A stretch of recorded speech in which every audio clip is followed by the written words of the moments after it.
ଦରଗୁଡିଶିଳା ଯୋଉଟା କି କେଉଁଝର ଗୋଟେ ବହୁତ ବଢିଆ ପିକନିକ ସ୍ପଟ। ଏଠି ବହୁତ ସାରା ମୁଭି ବି ବନା ହେଇଛି। ଏଇ ରଜରେ ତ ଯୋଉ ବୋଉ ବୁଟୁଭୂତ ମୁଭି ଆସିଥିଲା ସେଥିରେ ବହୁତ ସାରା ସଟ ଏଇଠୁ ନିଆଯାଇଛି। ଆଉ ସେ ଗଛଟା ବି ଏଇଠି ଅଛି ଯୋଉଟାରେ ଅମରୀର ଆତ୍ମାକୁ କଣ୍ଟା ବାଢା ହେଇକି ରଖା ହେଇଥିଲା। ହେଲେ ଏତେ ସାରା ସୁନ୍ଦର ଭ୍ୟୁ ଥାଇକି ବି ମୁଁ ଆଜି ଏମିତି ହଇରାଣ ହେଇଛି ବୋଲି କେବେ ଆଶା କରିନଥିଲି।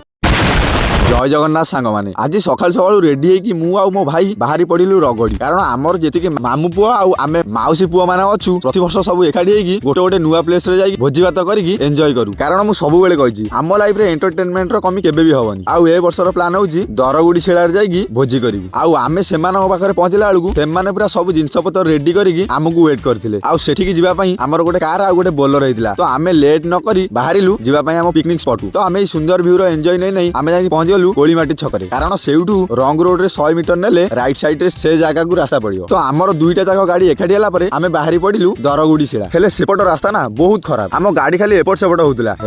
ଏଇ ବ୍ରିଜ ଟା ଦେଖୁଛ, ଏଇଠି ଦିଅଁଜରା ଗୀତଟା ସୁଟିଂ ହେଇଥିଲା। ସତ କହିବି ଭାଇ, ମୋର ଭୋଜି ଖାଇବାର ଯେତିକି ଇଣ୍ଟରେଷ୍ଟ ନେଇକି ଆସିନି ତାଠୁ ଅଧିକ ବୋଉ ବୁଟୁଭୂତର ସବୁ ସୁଟିଂ ପ୍ଲେସ ଦେଖିବାକୁ ଆସିଛି। ନହେଲେ ଏତେ ଡିଷ୍ଟାନ୍ସ ରେ କିଏ ଭୋଜି କରିବ। ଦେଖ ଏଇଠି ଓଦା ଲାଗେ ଗୀତଟା ସୁଟିଂ ହେଇଥିଲା। ଭାଇ ଏତିକି ଦେଖିକି ତ ମୋର ପେଟ ପୁରିଗଲାଣି। ମୁଁ ଭୋଜି ଭାତ କଣ ଖାଇବି କିଛି ଜାଣିପାରୁନି। ତ ମେନ୍ ଲୋକେସନ ରେ ପହଞ୍ଚିକି ଆମର ଫାଷ୍ଟ ଗୋଟେ କେକ୍ କଟା ହେଲା। କାରଣ ଏ ପିଲାଟାର ବର୍ଥଡେ ରେ କେକ୍ କଟା ହେଇନଥିଲା। ହେଲେ ମୋ ବର୍ଥଡେ ରେ ଭାଇ ମୁଁ କେକ୍ କାଟିଥିଲେ ଏରା ମୋ ମୁହଁରେ କାଇଁ ମାଇଲ।